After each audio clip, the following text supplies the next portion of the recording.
ನಮಸ್ಕಾರ ಫ್ರೆಂಡ್ಸ್, ನಾನು ಶ್ವೇತಾ ರಾಜೇಂದ್ರನ್ ಮಾತಾಡ್ತಾ ಇರೋದು ಲಕ್ಷ್ಮಿತಾ ರಾಯರ್ ಮಗಳು ಕನ್ನಡ ಯೂಟ್ಯೂಬ್ ಚಾನಲ್ಗೆ ತಮ್ಮೆಲ್ಲರಿಗೂ ಆತ್ಮೀಯವಾದ ಸ್ವಾಗತ. ಮುಂಜಾನೆಯ ಶುಭಾಶಯಗಳು ಸ್ನೇಹಿತರೆ.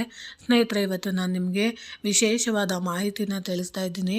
ಅದೇನಪ್ಪ ಅಂತಂದರೆ ನೋಡಿ, ನಾಳೆ ದಿನ ಬಂದು ಬೆನಕನ ಅಮಾವಾಸ್ಯೆ ಮತ್ತು ಸೋಮವತಿ ಅಮಾವಾಸ್ಯೆ ಇರೋದ್ರಿಂದ ನೀವು ಯಾವ ರೀತಿ ಆಚರಣೆನ ಮಾಡಬೇಕು, ಅದರ ಮಹತ್ವ ಏನು ಅನ್ನೋದ್ರ ಬಗ್ಗೆ ನಾನು ನಿಮಗೆ ತಿಳಿಸ್ಕೊಡ್ತೀನಿ. ನೋಡಿ, ಸನಾತನ ಧರ್ಮದಲ್ಲಿ ಅಮಾವಾಸ್ಯೆ ದಿನಾಂಕವನ್ನು ಯಾವಾಗಲೂ ಪ್ರಮುಖವೆಂದು ಪರಿಗಣಿಸಲಾಗದಿದ್ದರೂ ಶ್ರಾವಣ ಮಾಸದ ಕೊನೆಯ ಅಮಾವಾಸ್ಯೆಯು ಪೂರ್ವಜರಿಗೆ ದಾನ ಮತ್ತು ಅರ್ಪಣೆಗೆ ಬಹಳ ವಿಶೇಷವಾಗಿದೆ ಎಂದು ಹೇಳಲಾಗುತ್ತದೆ. ಈ ದಿನ ಅನೇಕ ರೀತಿಯ ಧಾರ್ಮಿಕ ಕಾರ್ಯಗಳು ನಡೆಯುತ್ತಿವೆ. ಈ ದಿನ ಗಂಗಾ ಸ್ನಾನ ಮತ್ತು ಪೂರ್ವಜರನ್ನು ಪೂಜಿಸುವುದರೊಂದಿಗೆ ಪೂರ್ವಜರಿಗೆ ನೈವೇದ್ಯ ಸಲ್ಲಿಸುವುದು ಅತ್ಯಂತ ಶ್ರೇಯಸ್ಕರ ಎಂದು ಹೇಳಲಾಗುತ್ತದೆ. ಈ ಅಮಾವಾಸ್ಯೆಯ ದಿನದಂದು ಯಾವುದೇ ಶುಭ ಅಥವಾ ಮಂಗಳಕರ ಕೆಲಸಗಳನ್ನು ಮಾಡಬಾರದು ಎನ್ನುವ ನಂಬಿಕೆ ಇದೆ. ಈ ವರ್ಷ ಅಂದರೆ 2024ರಲ್ಲಿ ಶ್ರಾವಣ ಮಾಸದ ಕೊನೆಯ ಅಮಾವಾಸ್ಯೆ ಇದಾಗಿದೆ. ಅದರ ಜೊತೆಗೆ ಬೆನಕನ ಅಮಾವಾಸ್ಯೆ ಕೂಡ ಇದೆ. ಬೆನಕನ ಅಮಾವಾಸ್ಯೆಯ ಮಹತ್ವ: ಶ್ರಾವಣ ಮಾಸಗಳಲ್ಲಿ ಬರುವ ಸೋಮಾವತಿ ಅಮಾವಾಸ್ಯೆಯು ಆಳವಾದ ಮಹತ್ವವನ್ನು ಹೊಂದಿದೆ. ಇದು ಪೂರ್ವಜರ ಆರಾಧನೆ, ಪಿತೃತರ್ಪಣ ಮತ್ತು ಆಧ್ಯಾತ್ಮಿಕ ಬೆಳವಣಿಗೆಗೆ ಮೀಸಲಾದ ದಿನವಾಗಿದೆ. ಈ ದಿನದಂದು ಪೂರ್ವಜರು ಭೂಮಿಗೆ ಆಗಮಿಸುತ್ತಾರೆ. ಸಮಯದಲ್ಲಿ ಪ್ರಾರ್ಥನೆ, ದರ್ಪಣ ಮತ್ತು ದಾನವನ್ನು ಸಲ್ಲಿಸುವುದರಿಂದ ಅವರ ಆಶೀರ್ವಾದ ಮತ್ತು ಪ್ರೀತಿಯು ದೊರೆಯುತ್ತದೆ ಎನ್ನುವ ನಂಬಿಕೆ ಇದೆ.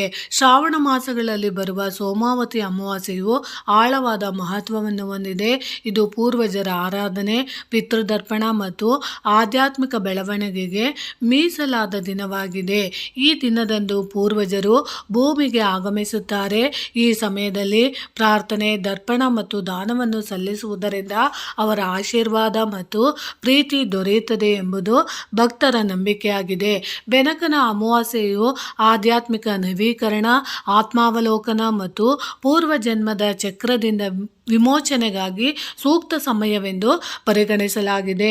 ಪವಿತ್ರ ವಿಧಿವಿಧಾನಗಳನ್ನು ಮತ್ತು ಆಚರಣೆಗಳನ್ನು ಮಾಡುವ ಮೂಲಕ ಭಕ್ತರು ತಮ್ಮ ಪೂರ್ವಜರು ಮತ್ತು ದೈವಿಕರೊಂದಿಗೆ ತಮ್ಮ ಬಂಧವನ್ನು ಬಲಪಡಿಸಬಹುದು.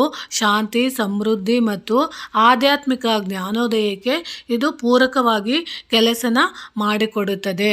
ನೋಡಿ, ಇದಕ್ಕೋಸ್ಕರ ನಾವು ಯಾವಾಗಲೂ ಅಷ್ಟೇನೇನೆ ನಾವು ದೊಡ್ಡವರು ಅಂದರೆ ಹಿರಿಯರ ಪೂಜೆನ ಪುನಸ್ಕಾರನ ನಾವು ಮಾಡಬೇಕಾಗುತ್ತೆ. ನೋಡಿ, ಸೋಮಾವತಿ ಅಮಾವಾಸ್ಯೆಯ ದಿನಾಂಕ 2024ರ ಸೆಪ್ಟೆಂಬರ್ 2ರಂದು ಸೋಮವಾರ. ಬ್ರಹ್ಮ ಮುಹೂರ್ತ ಬಂದು ಮುಂಜಾನೆ 4:29ದಿಂದ 5:14ರವರೆಗೆ.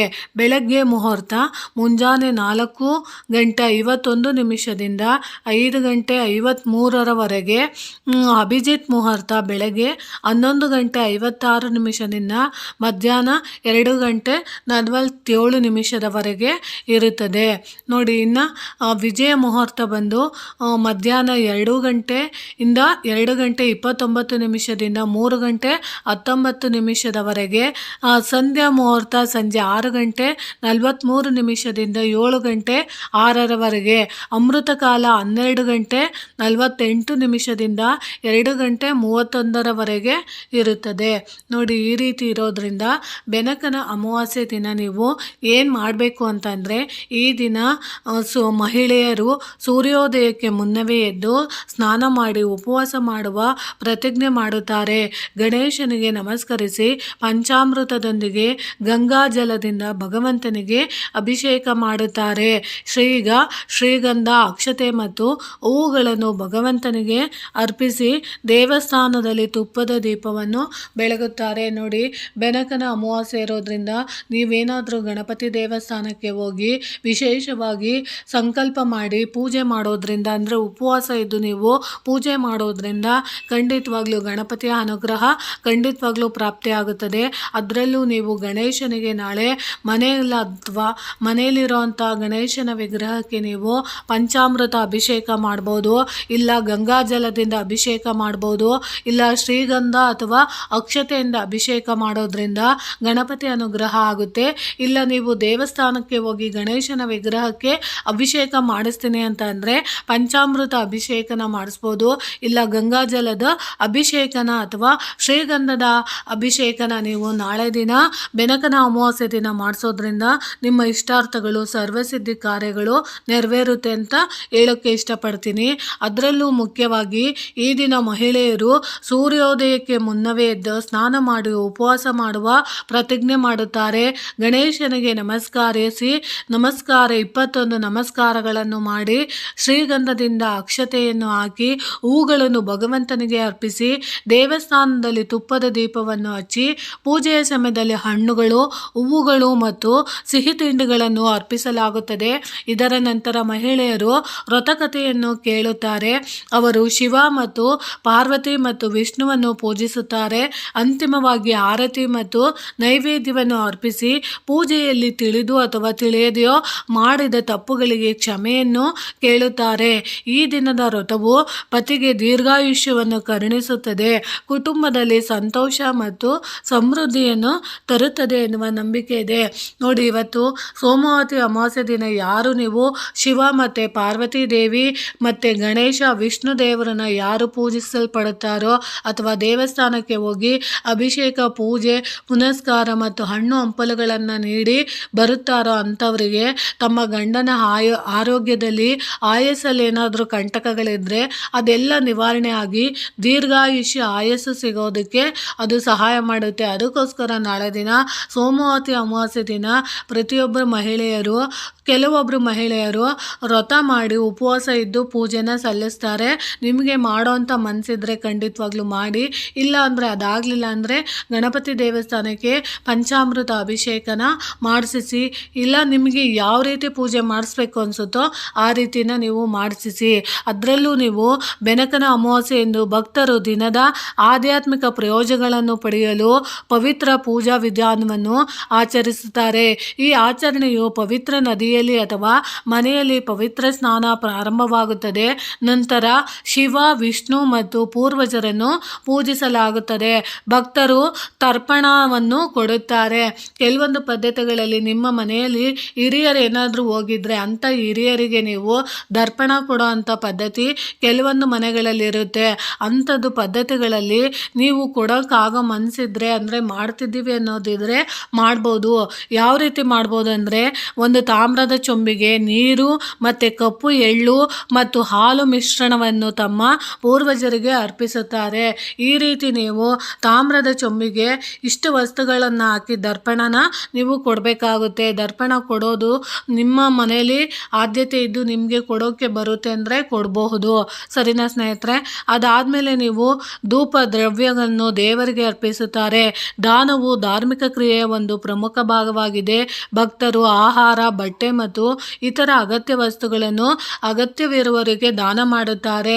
ನಾಳೆ ದಿನ ನೀವು ನಿಮ್ಮ ಪಿತೃಗಳು ಯಾರಾದರೂ ಹೋಗಿರೋ ಹೆಸರಲ್ಲಿ ನೀವು ದಾನ ಧರ್ಮ ಮಾಡೋದ್ರಿಂದ ಖಂಡಿತವಾಗ್ಲೂ ನಿಮ್ಮ ಮನೆಗೆ ಅನುಗ್ರಹ ಅನ್ನೋದು ಆಗುತ್ತದೆ. ಅಮಾವಾಸ್ಯೆ ದಿನದಂದು ಲಕ್ಷ್ಮೀ ಪೂಜೆ ಸಹ ಮಾಡುತ್ತಾರೆ. ವಿಶೇಷ ಮಹತ್ವವಿದೆ. ಈ ದಿನ ಲಕ್ಷ್ಮೀ ದೇವಿಯನ್ನು ವಿಧಿವಿಧಾನಗಳ ಪ್ರಕಾರ ಪೂಜಿಸುವುದರಿಂದ ವ್ಯಕ್ತಿಯು ಹಣವನ್ನು ಪಡೆದುಕೊಳ್ಳುತ್ತಾನೆ. ಆತನ ಜೀವನದಲ್ಲಿನ ಸಮಸ್ಯೆಗಳು ದೂರ ಆಗುತ್ತದೆ. ಹಣದ ಸಮಸ್ಯೆ ಇರುವವರು ಈ ದಿನ ಲಕ್ಷ್ಮೀ ದೇವಿಯನ್ನು ಪೂಜಿಸಬೇಕು. ಮುಸ್ಸಂಜೆ ಸಮಯದಲ್ಲಿ ಲಕ್ಷ್ಮೀ ದೇವಿಗೆ ತುಪ್ಪದ ದೀಪವನ್ನು ಬೆಳಗಿಸುತ್ತಾರೆ. ಈ ರೀತಿ ಮಾಡೋದ್ರಿಂದ ಖಂಡಿತವಾಗ್ಲೂ ನಿಮಗೆ ಲಕ್ಷ್ಮಿಯ ಅನುಗ್ರಹ ಕೂಡ ಆಗುತ್ತದೆ. ನೋಡಿ, ಯಾವಾಗಲೂ ಅಷ್ಟೇನೆ ಈ ಸೋಮಾವತಿ ಅಮಾವಾಸ್ಯೆ ಅನ್ನೋದು ಪಿತೃ ಕಾರ್ಯಗಳು ಯಾರು ಮಾಡೋದಿರಲ್ಲ ಅಂಥವ್ರಿಗೆ ಇದು ವಿಶೇಷವಾದ ಅಮಾವಾಸ್ಯೆ ಆಗಿರುತ್ತದೆ. ಅದಕ್ಕೋಸ್ಕರ ನೀವು ನಿಮಗೆ ಸಾಧ್ಯವಾದರೆ ನಿಮ್ಮ ಮನೆಯಲ್ಲಿ ದರ್ಪಣ ಕೊಡೋದಕ್ಕೆ ಬರುತ್ತೆ ಅಂದರೆ ದರ್ಪಣ ಕೊಡ್ಬೋದು. ಇಲ್ಲ ನಮ್ಮ ಮನೆಯಲ್ಲಿ ಪಿತೃಶಾಪ ಇರೋದ್ರಿಂದ ನಮಗೆ ನಾನಾ ರೀತಿಯ ಸಮಸ್ಯೆಗಳು ಇರುತ್ತೆ ಅಂತ ಅನ್ನೋರು ಬೆನಕನ ಅಮಾವಾಸ್ಯೆ ಇರೋದ್ರಿಂದ ನೀವು ಪಂಚಾಮೃತ ಅಭಿಷೇಕನ ಮಾಡಿಸ್ಬೋದು. ಅದರಲ್ಲೂ ನಾಳೆ ವಿಶೇಷವಾಗಿ ನಿಮ್ಮ ಪೂರ್ವಿಕರು ಹೋಗಿರೋ ಹೆಸರಲ್ಲಿ ನೀವು ಶಿವನ ದೇವಸ್ಥಾನಕ್ಕೆ ಹೋಗಿ ನಾಳೆ ದಿನ ಜೇನುತುಪ್ಪ ಮತ್ತು ಹಸಿ ಹಾಲಿನ ಜೊತೆಗೆ ಜೇನುತುಪ್ಪನ ಬೆರೆಸಿ ಮತ್ತು ಮೊಸರನ್ನ ಬೆರೆಸಿಸಿ ನೀವು ನಾಳೆ ದಿನ ಅಭಿಷೇಕನ ನೀವು ಮಾಡಿಸೋದ್ರಿಂದ ನಿಮ್ಮಲ್ಲಿರೋಂಥ ಪಿತೃದೋಷಗಳಿದ್ದರೆ ಅದು ಖಂಡಿತವಾಗ್ಲೂ ನಿವಾರಣೆ ಆಗುತ್ತೆ.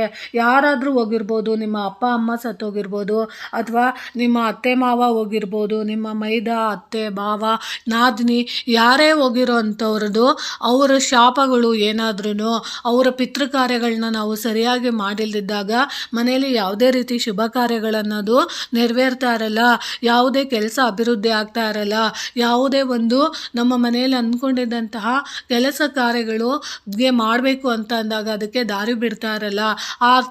ಆ ದೋಷಗಳನ್ನೆಲ್ಲ ನಾವು ಪರಿಹಾರ ಮಾಡ್ಕೊಬೇಕು ಅಂತ ಅಂದಾಗ ನಾಳೆ ದಿನ ನೀವು ಶಿವನ ದೇವಸ್ಥಾನಕ್ಕೆ ಈ ರೀತಿ ಅಭಿಷೇಕನ ಮಾಡಿಸೋದ್ರಿಂದ, ಅಂದರೆ ಹಸಿ ಹಾಲು ಮತ್ತು ಜೇನುತುಪ್ಪ ಮತ್ತು ಮೊಸರನ್ನ ಬೆರೆಸಿರೋಂಥ ಅಭಿಷೇಕನ ನೀವು ಶಿವನ ದೇವಸ್ಥಾನದಲ್ಲಿರೋ ಶಿವಲಿಂಗಕ್ಕೆ ಮಾಡಿಸಿದಾಗ ಆ ಥರದ್ದು ದೋಷಗಳೆಲ್ಲ ಹೋಗಿ ನಮ್ಮ ಮನೆಯಲ್ಲಿ ಅಭಿವೃದ್ಧಿ ಕೆಲಸಗಳು ಆಗೋದಕ್ಕೆ ಖಂಡಿತವಾಗ್ಲೂ ಇದು ಸಹಾಯ ಮಾಡುತ್ತೆ ಅಂತ ತಿಳಿಸ್ಕೊಡ್ತೀನಿ. ಯಾವಾಗಲೂ ಅಷ್ಟೇನೆ ನಾವು ಧರ್ಮದ ಕಾರ್ಯಗಳನ್ನು ಮಾಡಿದಾಗ ಯಾವಾಗಲೂ ಶಿವನ ಅನುಗ್ರಹ ಮತ್ತು ನಮಗೆ ವಿಷ್ಣುವಿನ ಅನುಗ್ರಹ, ಅದರ ಜೊತೆಗೆ ಗಣಪತಿಯ ಅನುಗ್ರಹ ಸಿಕ್ಕಿದಾಗ ನಮ್ಮ ಮನೆಯಲ್ಲಿ ಗಂಡನಿಗೆ ದೀರ್ಘಾಯುಷ್ಯ ಮತ್ತು ಮಕ್ಕಳಲ್ಲಿ ಜೀವನದಲ್ಲಿ ಸಂತೋಷ ಸಂಭ್ರಮ ಬರೋದಕ್ಕೆ ಖಂಡಿತವಾಗ್ಲೂ ಇದು ಸಹಾಯ ಮಾಡಿಕೊಡುತ್ತೆ ಅಂತ ಹೇಳೋಕ್ಕೆ ಇಷ್ಟಪಡ್ತೀನಿ. ನೋಡಿ ಸ್ನೇಹಿತರೆ, ಈ ರೀತಿ ನೀವು ಮಾಡೋದ್ರಿಂದ ಖಂಡಿತವಾಗ್ಲೂ ನಿಮಗೆ ಎಲ್ಲದೂ ಒಳ್ಳೆಯದೇ ಆಗುತ್ತೆ ಅಂತ ತಿಳಿಸ್ತೀನಿ.